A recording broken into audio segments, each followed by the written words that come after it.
Viewers அனைவருக்கும் வணக்கம். இந்த 2024 இயர் பிறந்த அப்புறம் இந்த 3 monthsல பார்த்தீங்கன்னா எக்கச்சக்கமான ஸ்மார்ட் ஃபோன் வந்து லான்ச் பண்ணியிருக்காங்க. அதில் ஃபர்ஸ்ட் லான்ச் பண்ண ஃபோன் வந்து பார்த்தீங்கன்னா சாம்சங் உடைய இந்த கேலக்ஸி சீரிஸ், அதாவது இந்த ஃபிளாக்ஷிப் சீரிஸ் வந்து லான்ச் பண்ணியிருந்தாங்க. ஸோ அதுக்கப்புறம் பார்த்தீங்கன்னா இப்போ எஃப் சீரிஸ் வரப்போகுது, எம் சீரிஸ் வரப்போகுது. அது மாதிரி வந்து பார்த்தீங்கன்னா ஒன் பிளஸ்ல வந்து 12 சீரிஸ் லான்ச் பண்ணியிருக்காங்க.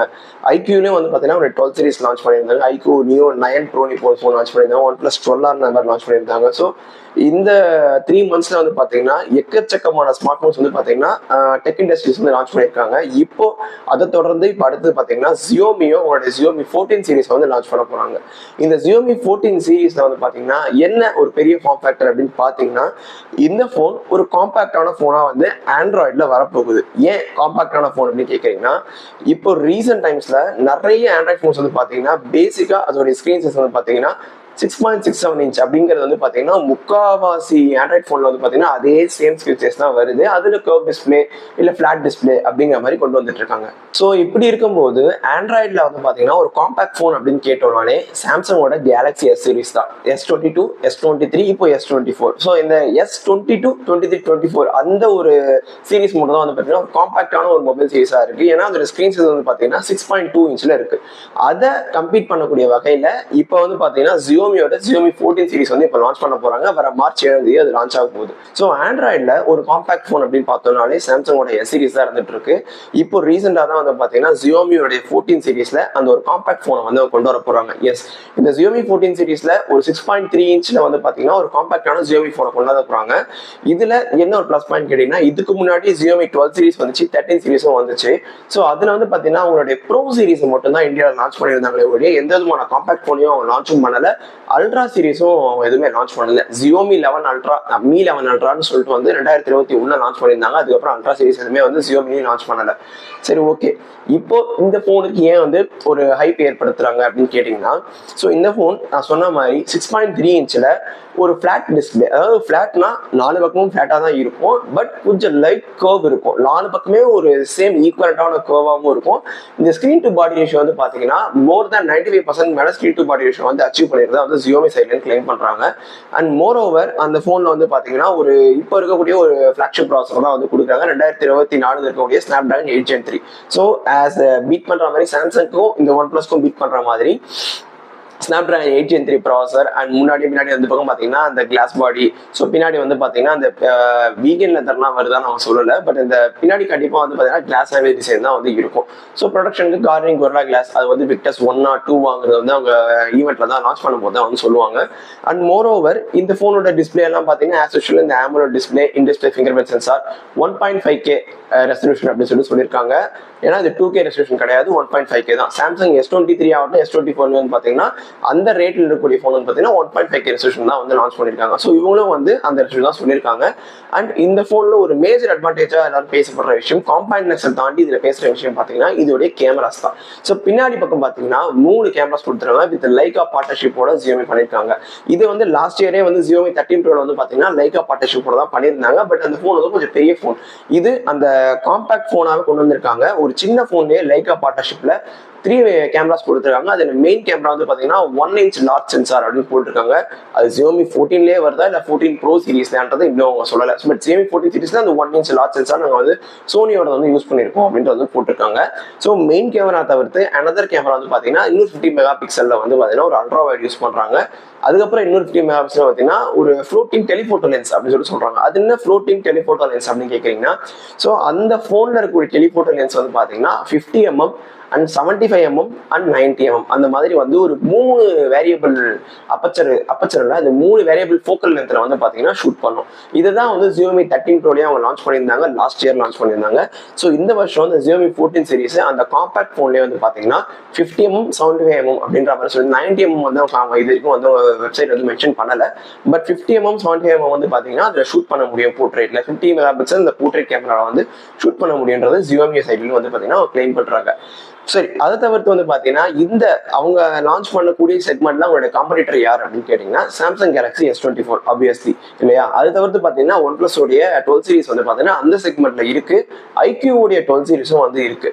ஸோ இது மூணுத்துக்கும் ஒரு கம்பீட் பண்ற மாதிரி தான் வந்து பாத்தீங்கன்னா ஜியோமியோடைய 14 சீரிஸ் வந்து அவங்க கொண்டு வர போறாங்க. ஸோ இதை தவிர்த்து இந்த போன்ல ஒரு பேசப்படக்கூடிய விஷயம் எப்படி என்ன கேட்டீங்கன்னா, இந்த போன் வந்து வரக்கூடிய பட்ஜெட் என்ன அப்படிங்கிறது தான் விஷயம். ஏன்னா இப்போ S24 சீரிஸ், OnePlus 12 சீரிஸ்லாம் வந்து பாத்தீங்கன்னா இந்த 50 to 60,000 இந்த செக்மெண்ட்ல தான் வந்து கொண்டு வந்திருந்தாங்க. இப்போ வரக்கூடிய இந்த Xiaomi 14 சீரிஸும் வந்து பாத்தீங்கன்னா மேஜரா இந்த 50,000 அப்படின்ற சீரிஸ் தான் வந்து வரணும். அந்த 50,000 செக்மெண்ட்ல வந்து அந்த போன் எடுத்துட்டு வந்தாங்கன்னா கண்டிப்பா Xiaomi வந்து ஒரு காம்படிட்டரா இருப்பாங்க அப்படின்றதான் வந்து எல்லாருடைய ஒரு எக்ஸ்பெக்டேஷனாகவும் இருந்துட்டு இருக்கு. May 7 அந்த லான்ச் அன்னைக்கு என்ன ஆகுன்றது வந்து தெரிஞ்சிடும். So more over last year வந்து பார்த்தீங்கன்னா அவங்க Xiaomi 13 சீரிஸ் லான்ச் பண்ணும்போது அவங்களுடைய கேமரா வந்து பார்த்தீங்கன்னா உண்மையிலேயே சூப்பராக பண்ணியிருந்தாங்க. பட் நான் அந்த ஃபோனை வந்து ஹேண்ட்ஸ் ஆன் வாங்கி வந்து நான் ரிவ்யூ மாதிரி எதுவும் வாங்கி பார்க்கல. பட் நான் Xiaomi ஸ்டோருக்கு போகும்போது அந்த ஃபோனை வந்து நான் என்னன்னு யூஸ் பண்ணி பார்த்துருந்தேன். ஸோ கேமராஸ்லாம் வந்து பார்த்தீங்கன்னா ரொம்பவே ஃபோக்கஸ்டாக ரொம்ப நல்லா பண்ணியிருந்தாங்க. பட் வீடியோ வந்து பார்த்தீங்கன்னா நல்லா தான் இருந்துச்சு. பட் கம்பேரிங் டு சாம்சங் வந்து சாம்சங் கம்பேர் பண்ணும்போது இதோட வீடியோ குவாலிட்டி வந்து பார்த்தீங்கன்னா ஒரு சில இடங்கள்ல வந்து கொஞ்சம் அடிவான மாதிரி தான் இருந்தது. பட் ஃபோட்டோஸ் ஆகட்டும் வீடியோஸ் ஆகும் லாஸ்ட் ஜென்ரேஷனை விட இந்த அடுத்த ஜென்ரேஷன் வந்து பார்த்தீங்கன்னா Xiaomi ரொம்பவே பக்காவாக பண்ணி எடுத்து வந்துட்டு இருக்காங்க. லிட்டரலி சாம்சங்கை பீட் பண்ற அளவு கொண்டு வந்துட்டு இருக்காங்க. இதுதான் அவங்களோட major plus point. But Xiaomi 13 Pro அவங்க லான்ச் பண்ணும்போது பார்த்தீங்கன்னா அந்த ஃபோன் 75,000 வந்து லான்ச் பண்ணியிருந்தாங்க. லிட்டரலி சாம்சங் S23 சீரிஸோட ரேட்டுக்கு ஈக்குவலாக கொண்டு வந்திருந்தாங்க. பட் இங்க ஒரு மேஜரான கொஸ்டின் என்னன்னா, Xiaomi என்னதான் அவங்களோட கேமரா நல்லா கொடுத்திருந்தாலும் 14 டெலிஃபோட்டோ லென்ஸ் கொடுத்திருந்தாலும் 3 கேமரா 50 மெகா பிக்சல் கொடுத்திருந்தாலும் Xiaomi 13 Pro வந்து பார்த்தீங்கன்னா அந்த 2K plus AMOLED டிஸ்பிளே வந்து கொடுத்திருப்பாங்க. ஸோ அந்த டிஸ்பிளே வந்து பார்த்தீங்கன்னா 2K AMOLED டிஸ்பிளே. Xiaomi 12 Proலையும் வந்து பார்த்தீங்கன்னா 2K AMOLED டிஸ்பிளே தான் வந்து கொடுத்திருப்பாங்க. பட் இந்த Xiaomi 14 சீரிஸ்ல ஸ்டார்டிங் ஆன Xiaomi 14 வந்து பார்த்தீங்கன்னா 1.5K வந்து AMOLED டிஸ்பிளே தான் கொடுக்க போறாங்க. ஆல்ரெடி நான் சொன்ன மாதிரி. ஸோ அதெல்லாம் தாண்டி லாஸ்ட் இயர் அவங்க 75,000 அந்த போனை லான்ச் பண்ணும்போது எல்லாருடைய மேஜர் கொஸ்டின், நான் ஏன் சாம்சங்கை தாண்டி Xiaomiக்கு போகணும்? சாம்சங் போனே நான் வாங்கிட்டு போயிருவேன், இல்லை ஐபோன் வாங்கிட்டு போயிருவேன், நான் ஏன் வந்து Xiaomi போனை வாங்கணும்? கேமராவே நல்லா இருந்தாலும் Xiaomiக்காக நான் அந்த காசு கொடுக்கணுமான்ற கொஸ்டின் தான் எல்லாருக்குமே அபியஸா வரதான் செய்யும். காரணம் சாம்சங்கோட UI வந்து பாத்தீங்கன்னா One UI. அவங்களோட சப்போர்ட் வந்து பாத்தீங்கன்னா லாஸ்ட் ஜென்ரேஷன் வரைக்கும் இருந்த S23 இருக்க போனுக்கு வந்து பாத்தீங்கன்னா 4 ஜென்ரேஷனுக்கு ஆண்ட்ராய்டு ஓஎஸும் 5 வருஷத்துக்கான செக்யூரிட்டி பேட்சும் வந்து கொடுக்கறதா ப்ராமிஸ் பண்ணியிருந்தாங்க. S24 சீரிஸ் வந்து பாத்தீங்கன்னா 7 வருஷத்துக்கான ஆண்ட்ராய்டு ஓஎஸும் 7 வருஷத்துக்கான செக்யூரிட்டி பேட்சுமே அவங்க கொடுக்கறதா வந்து ப்ராமிஸ் பண்ணியிருக்காங்க. ஈக்குவலா கூகுள் ஈக்குவலா அவங்க ப்ராமிஸ் பண்ணியிருக்காங்க. இன்ஃபேக்ட் ஐபோன்லேயே வந்து பாத்தீங்கன்னா 5 to 6 years தான் வந்து சாஃப்ட்வேர் சப்போர்ட். பட் சாம்சங் வந்து பாத்தீங்கன்னா 7 வருஷம் வந்து ப்ராமிஸ் பண்ணியிருக்காங்க. அப்வியஸ்லி நம்ம 7 years யூஸ் பண்றோமான்றது அடுத்த விஷயம். பட் அவங்க சாஃப்ட்வேர் வந்து 7 வருஷம் கொடுக்கறதுனால அந்த போனோட ரீசேல் வேல்யூ ரொம்பவே நல்லா இருக்கும். 3 வருஷம் கழிச்சு 4 வருஷம் கழிச்சு நம்ம போனை யூஸ் பண்ணும்போது அடுத்து இன்னும் ஒரு 3 ஜென்ரேஷனுக்கு ஆண்ட்ராய்டு ஓஎஸ் வந்து அந்த போனுக்கு வரும். அதனால நம்ம தைரியமா வந்து அந்த போன் வந்து ரீசேல் பண்ண முடியும். ஸோ அதை கம்பேர் பண்ணி Xiaomi பார்க்கும்போது அவங்களோட 13 Pro சீரிஸ்ல அவங்க சொன்ன விஷயம் 3 ஜென்ரேஷனுக்கு ஆண்ட்ராய்டு ஓஎஸும் 4 ஜென்ரேஷனுக்கு செக்யூரிட்டி பேட்ச் அப்டேட்ஸும் வந்து கொடுப்போம். அதாவது 3 வருஷம் ஆண்ட்ராய்டு 4 வருஷம் செக்யூரிட்டி பேட்ச் அப்டேட் கொடுப்போம்னு சொல்லியிருந்தாங்க. இதுதான் வந்து Xiaomi 12 Proலையும் வந்து அவங்க ப்ராமிஸ் பண்ணியிருந்தாங்க. Xiaomi 12 Pro வந்து பாத்தீங்கன்னா லான்ச் பண்ணும்போது ஆண்ட்ராய்டு 12 லான்ச் பண்ணியிருந்தாங்க. 3 வருஷம் ஆண்ட்ராய்டு அப்டேட் வந்து ப்ராமிஸ் பண்ணியிருந்தாங்க 2022 லான்ச் பண்ணும்போது. ஸோ ஆண்ட்ராய்டு 15 வரைக்கும் அந்த போன்ல வந்து அப்டேட்ஸ் கண்டிப்பா வரும். ஆண்ட்ராய்டு 16 வரும்போது அதுல வந்து பாத்தீங்கன்னா செக்யூரிட்டி பேட்ச் அப்டேட்ஸ் மட்டும் தான் அந்த ஒரு வருஷத்துக்கு வரும். அப்படிதான் வந்து Xiaomi 12 Proல வந்து அவன் சொன்னபடி நடந்துட்டு இருக்கு. ஸோ இப்போ நான் இந்த வீடியோ ஷூட் பண்றது பாத்தீங்கன்னா Xiaomi 12 Proல தான் இந்த வீடியோ நான் இப்போ ஷூட் பண்ணிட்டு இருக்கேன். இந்த போனை வந்து லான்ச் பண்ணும்போது 63,000 ரூபாய்க்கு வந்து லான்ச் பண்ணியிருந்தாங்க. 8 2 வந்து பாத்தீங்கன்னா 63,000, 12 2 வந்து பாத்தீங்கன்னா ஒரு 66,000 ரூபாய்க்கு லான்ச் பண்ணியிருந்தாங்க. நான் இந்த போனை வந்து அமேசான் கிரேட் டேல் ஃபெஸ்டிவல்ல 2022 வரும்போது வாங்கியிருந்தேன். ஸோ அப்போ என்ன பண்ணியிருந்தாங்க, 63,000 ரூபாய் இருந்த போனை வந்து பாத்தீங்கன்னா ஒரு 53,000 வந்து அவங்களே வந்து குறைச்சிட்டாங்க. அது தவிர்த்து இந்த கார்டு ஆஃபர் வந்து 8,000 ரூபாய் நான் கொடுக்குறோம். ஸோ அந்த கார்டு ஆஃபர்லாம் நீங்க யூஸ் பண்ணி வாங்குறது 45,000 ரூபாய்க்கு வந்து உங்களால போனை வாங்க முடியும். அதை தவிர்த்து எக்ஸ்சேஞ்ச் ஆஃபரும் இருக்கு அப்படின்ற மாதிரி போட்டிருந்தாங்க. ஸோ அப்போ நான் வந்து என்கிட்ட Redmi Note 10 Pro போன் இருந்துச்சு. அந்த போனை எக்ஸ்சேஞ்ச் போட்டு என்னோட கார்டை யூஸ் பண்ணி மொத்தமான ஆஃபர் வந்து பார்த்தீங்கன்னா 37,000க்கு Xiaomi 12 Pro வந்து நான் அந்த போன் எடுத்திருந்தேன்.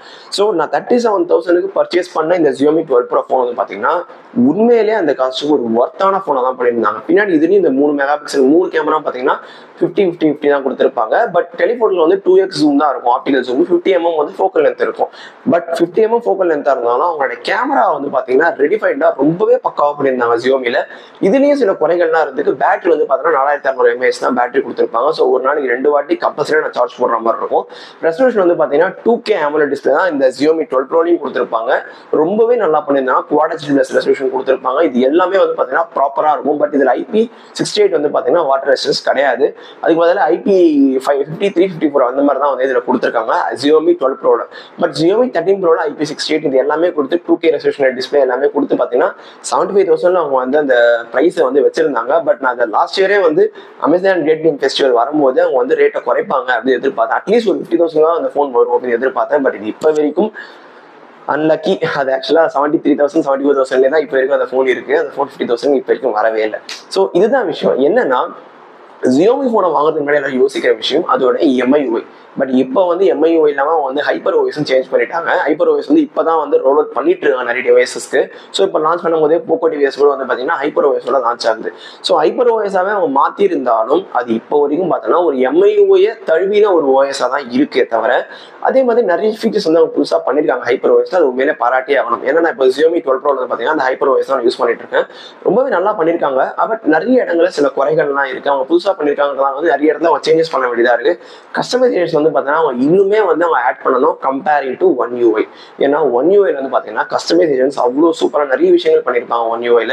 கம்பேரிங் டு One UI இது வந்து ஒரு அடுத்த கட்டத்தில் தான் இருக்குன்னு சொல்லணும். ஸோ அந்த செக்மெண்ட் இருக்கக்கூடிய IQ எல்லாம் பார்த்தீங்கன்னா அது வந்து ஃபன் டச் OS தான். என்னதான் IQ ஃபோன் வந்து நல்ல ஃபீச்சர்ஸ் எல்லாமே கொடுத்தாலும் அந்த ஃபன் டச் OS வரும்போது அந்த விவோ ஞாபகம் தான் வருது. அதனாலே IQ போகிறதுக்கு வந்து பார்த்தீங்கன்னா நிறைய பேர் வந்து யோசிக்கலாம். பட் எனக்கு இந்த OS தான் பெரிய விஷயம் இல்லை அப்படின்னு நினைக்கிறவங்க பார்த்தீங்கன்னா IQ தாராளமாக பர்ச்சேஸ் பண்ணிக்கலாம். சரி OnePlus வருவோமே. இப்போ OnePlus வந்து பார்த்தீங்கன்னா 12 சீரிஸ் லான்ச் பண்ணியிருக்காங்க. 12 சீரிஸ் நல்லா தான் பண்ணியிருக்காங்க இல்லைன்னு சொல்லல. பட் 12R ஒரு சீரிஸ் லான்ச் பண்ணியிருந்தாங்க. ஒரு 35,000 to 40,000 லான்ச் பண்ணியிருந்தாங்க.